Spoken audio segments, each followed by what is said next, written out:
눈보라를 뛰고 찾아간 진심이 천하를 뒤흔든 전설이 되기까지 죽음을 넘어선 위대한 약속, 지금 시작. 차가운 바람이 대나무 숲을 가릅니다. 천하는 찢겨져 신음하고 있었습니다. 가진 것 없는 한 사내가 길을 걷습니다.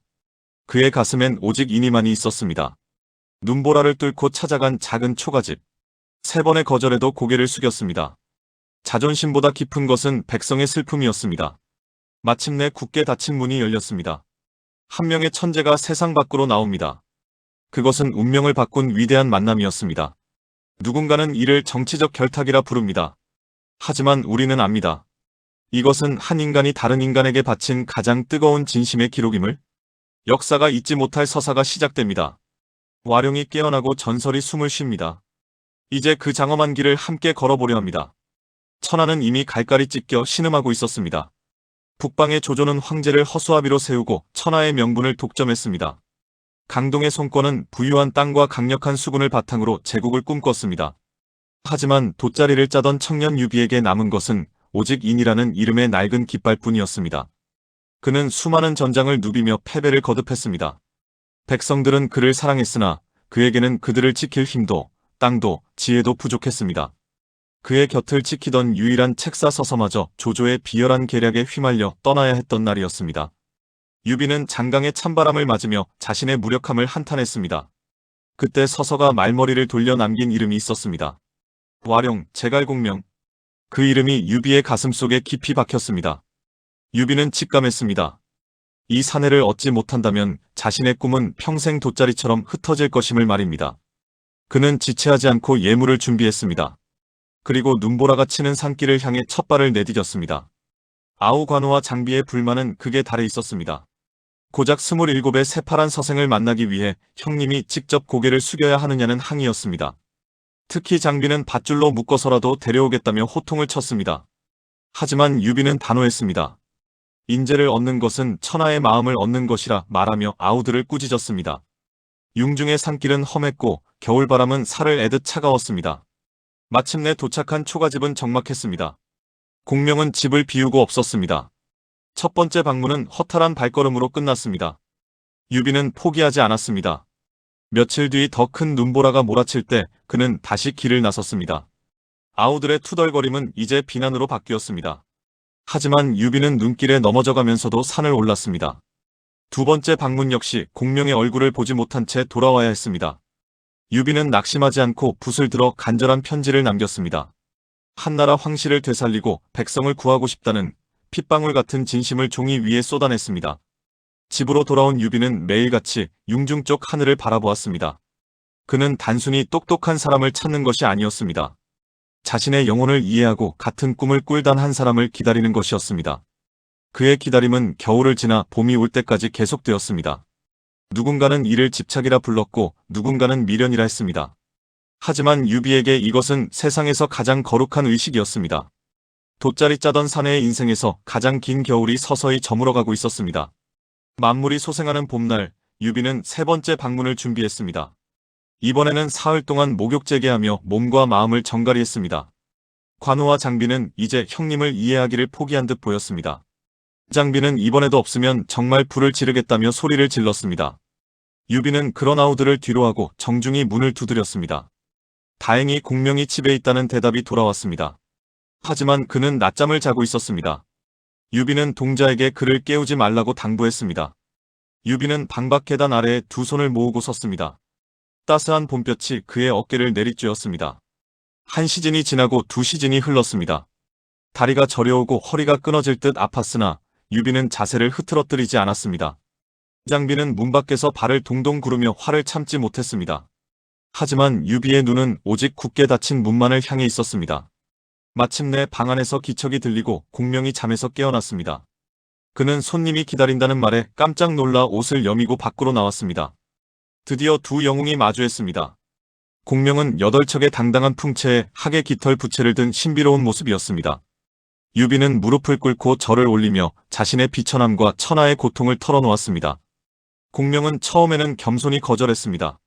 자신은 시골에서 농사나 짓는 서생일 뿐이라 말했습니다.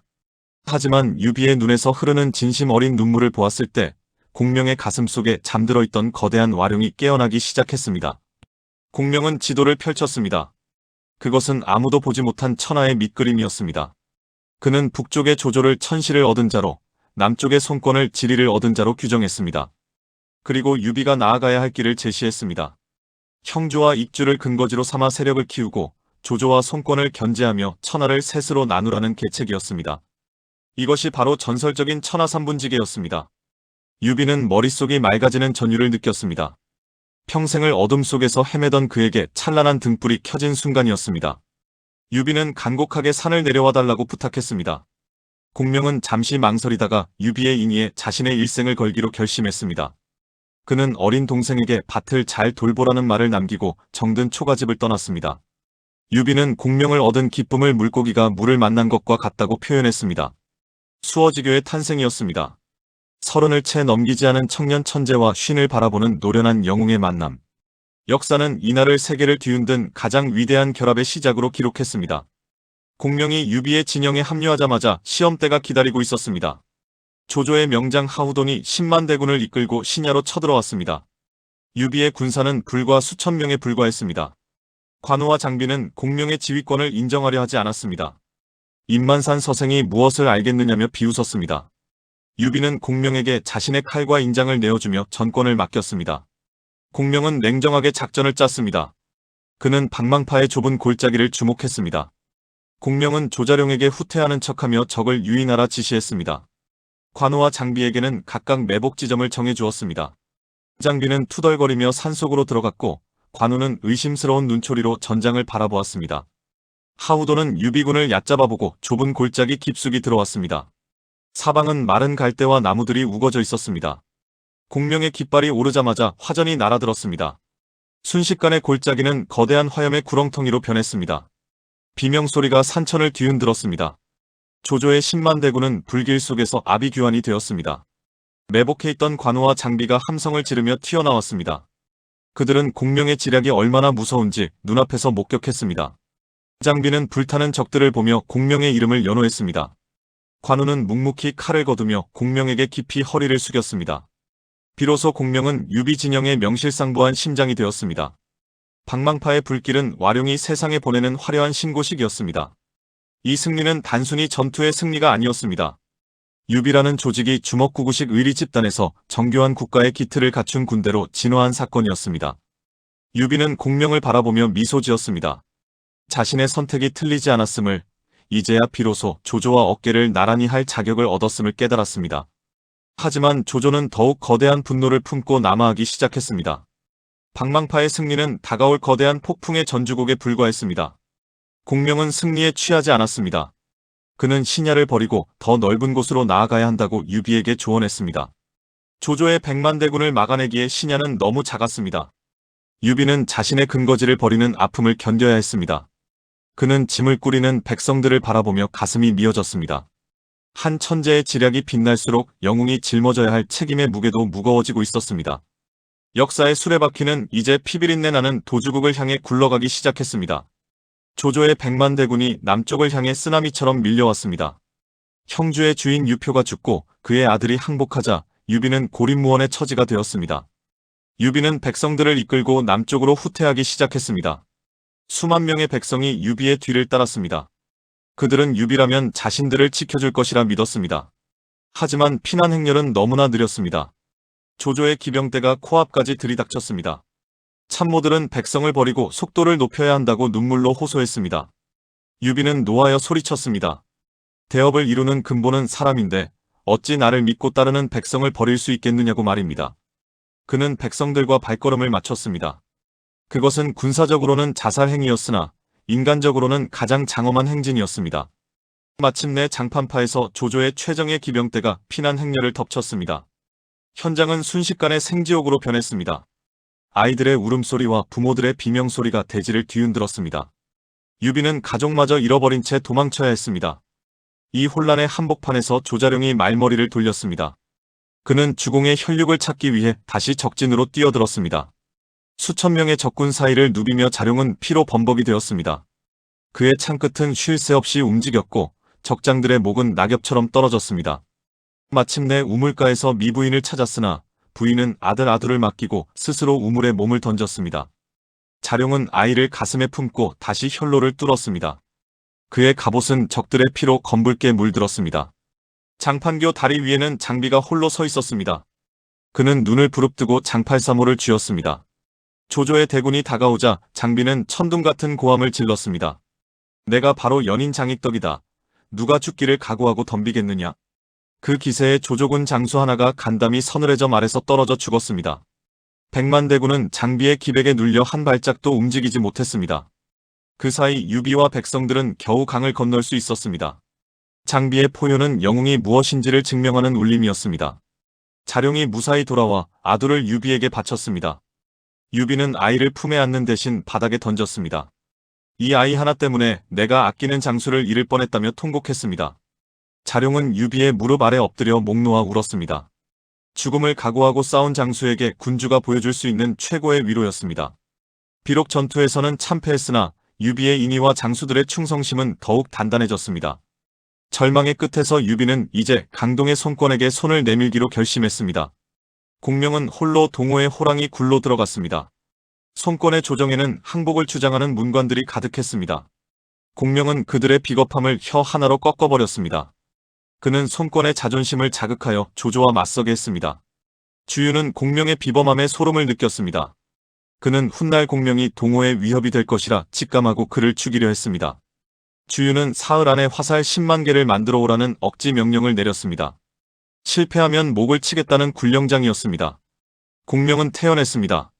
그는 배 20척의 찝더미를 싣고 안개가 자욱한 밤 장강으로 나갔습니다.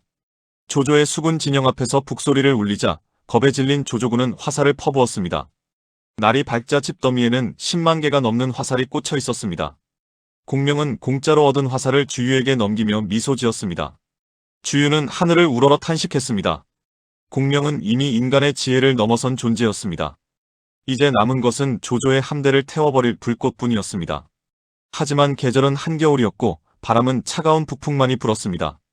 불을 지르면 오히려 아군이 피해를 볼 상황이었습니다. 주유는 걱정 끝에 병이 들어 누웠습니다. 공명은 주유의 병이 바람 때문임을 간파하고 칠성단을 쌓으라 했습니다. 자신이 동남풍을 빌려오겠노라 호언장항했습니다. 공명이 단 위에서 기도를 올리는 동안 모두가 비웃었습니다. 그러나 자정이 지나자 기적이 일어났습니다. 깃발이 펄럭이며 방향을 바꾸었습니다. 따뜻하고 강력한 동남풍이 강물을 거스르기 시작했습니다. 황계의 불배들이 동남풍을 타고 조조의 거대한 함대를 향해 돌진했습니다. 연안개로 묶여있던 조조의 배들은 피할 곳도 없이 불덩이가 되었습니다. 장강은 순식간에 붉은 지옥으로 변했습니다. 조조의 백만대군은 불길과 물결 속에서 사라져갔습니다. 적벽대전의 승리는 천하의 주인이 누구인지 다시 묻는 사건이었습니다. 공명은 바람이 불자마자 미리 준비한 조자룡의 배를 타고 사라졌습니다. 살기를 품고 달려온 주유의 자객들은 허탕을 쳤습니다. 적벽의 불꽃은 유비에게 새로운 희망의 빛이었습니다. 이제 그는 더 이상 쫓기는 도망자가 아니었습니다. 공명이 설계한 천하삼분지계가 현실의 지평선 위로 떠오르고 있었습니다. 유비는 장강에 타오르는 불길을 보며 공명을 생각했습니다. 두 사람의 만남이 없었더라면 역사는 이 장엄한 순간을 기록하지 못했을 것입니다. 와룡의 지혜와 영웅의 진심이 만들어낸 기적. 적벽의 밤은 깊어갔지만 삼국의 아침은 밝아오고 있었습니다. 적벽의 불꽃이 장강의 푸른 물결을 다 태우기도 전이었습니다. 천하는 이미 다음 국면을 향해 무섭게 요동치고 있었습니다. 승리의 기쁨은 찰나였고 땅을 차지하기 위한 소리 없는 전쟁이 다시 시작되었습니다. 유비에게는 이제 뿌리를 내릴 든든한 대지가 절실했습니다. 평생을 떠돌며 남의 땅을 빌려 쓰던 서러움을 끝내야 했습니다. 백성들에게 안식을 줄 수 있는 나라, 그것은 유비의 꿈이자 제갈공명이 설계한 천하삼분지계의 핵심이었습니다. 공명은 이미 한수 앞을 내다보고 있었습니다. 동호의 주유가 형주를 차지하려 온갖 계략을 짰지만 공명은 그보다 먼저 형주의 주요 성들을 손에 넣었습니다. 피 한 방울 흘리지 않고 이뤄낸 기적이었습니다. 주유는 분함에 가슴을 치며 하늘을 원망했습니다. 유비는 비로소 지도를 펼치고 자신의 영토를 가리킬 수 있게 되었습니다. 하지만 공명은 만족하지 않았습니다. 형주는 사방이 적에게 노출된 땅이었습니다. 진정한 대업을 위해서는 서쪽의 천연 요새, 익주가 필요했습니다. 그 무렵 익주의 주인 유장은 불안에 떨고 있었습니다. 북쪽의 장로가 침입해오자 그는 겁에 질려 유비에게 도움을 청했습니다. 이것은 유비에게 찾아온 거대한 기회이자 가혹한 시험이었습니다. 유비는 고뇌했습니다. 같은 유씨 종친의 땅을 빼앗는 것은 자신이 평생 지켜온 인의에 어긋나는 일이라 믿었기 때문입니다. 밤잠을 설치며 고민하는 유비 앞에 방통이 나섰습니다. 그는 공명과는 또 다른 서늘한 천재였습니다. 방통은 대업을 위해선 작은 돌을 버려야 한다고 강하게 몰아붙였습니다. 결국 유비는 대군을 이끌고 험준한 파촉의 산길을 넘었습니다. 처음 만난 유장과 유비는 형제처럼 술잔을 나누었습니다. 하지만 그 평화 아래에는 차가운 칼날들이 숨겨져 있었습니다. 유장의 부하들은 유비를 경계했고 유비의 장수들은 기회를 엿보았습니다. 긴장감은 팽팽하게 당겨진 활시위 같았습니다. 마침내 전쟁의 불씨가 당겨졌습니다. 유비는 유장의 배신에 분노하며 성도를 향해 진격했습니다. 그러나 승리의 대가는 너무나 컸습니다. 낙봉파의 좁은 계곡에서 유비의 또 다른 날개 방통이 꺾였습니다. 하늘에서 쏟아지는 화살 세례 속에 천재모사는 36의 나이로 생을 마감했습니다. 유비는 방통의 시신을 안고 대성통곡했습니다. 자신의 욕심이 아까운 인재를 죽였다며 자책했습니다. 형주에서 이 소식을 들은 공명은 즉시 움직였습니다. 조자룡과 장비를 이끌고 서쪽으로 질주했습니다. 장비는 어만이라는 노장을 덕으로 굴복시키며 용맹을 떨쳤고 유비의 군세는 걷잡을 수 없이 커졌습니다. 마침내 성도 성벽 앞에 유비의 깃발이 휘날렸습니다. 유비는 끝까지 자비를 베풀었습니다. 무고한 백성들이 피를 흘리는 것을 원치 않았습니다. 유장에게 사절을 보내 항복을 권유했고 더 이상 기댈 곳이 없던 유장은 성문을 열었습니다.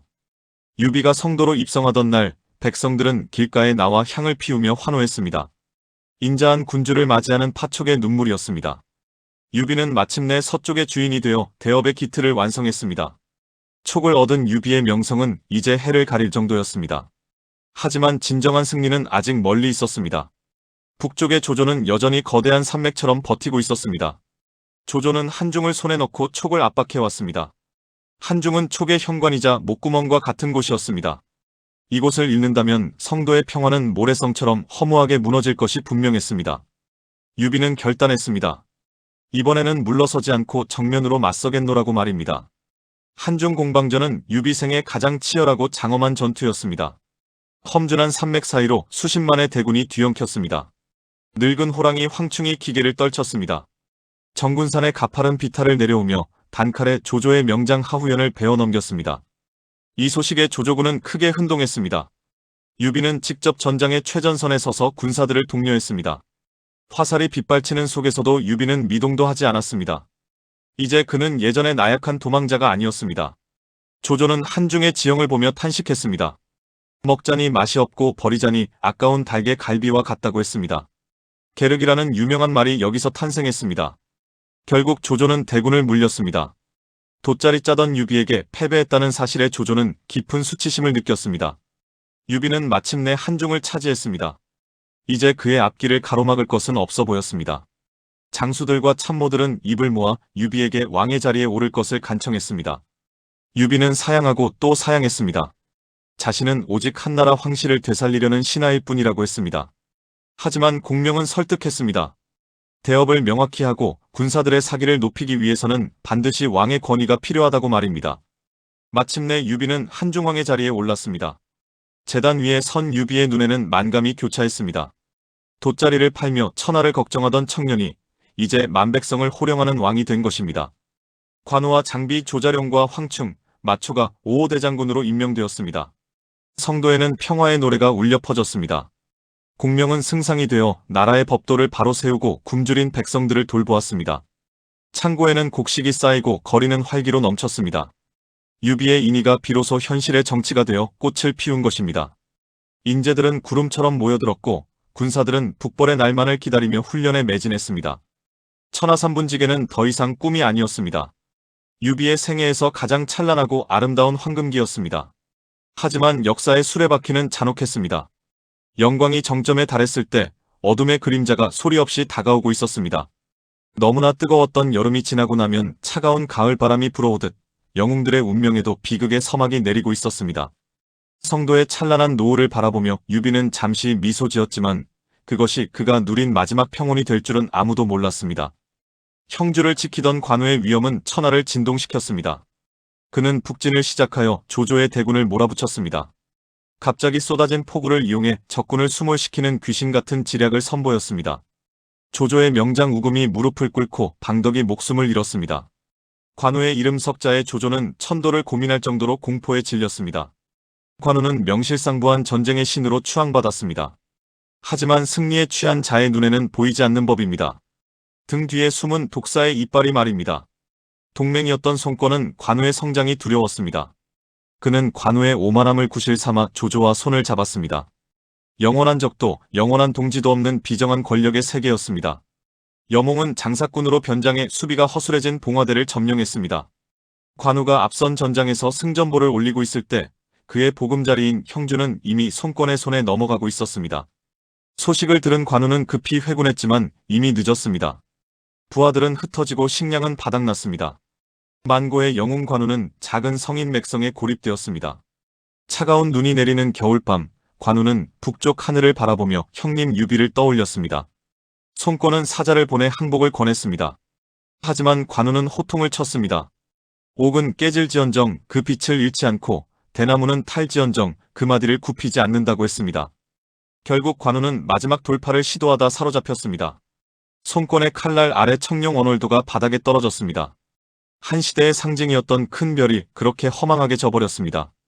관우의 죽음은 유비에게 천지가 무너지는 소식이었습니다. 유비는 비명을 지르며 쓰러졌습니다. 며칠 동안 음식을 전폐하고 관우의 이름만을 부르며 울었습니다. 하지만 비극은 거기서 끝이 아니었습니다.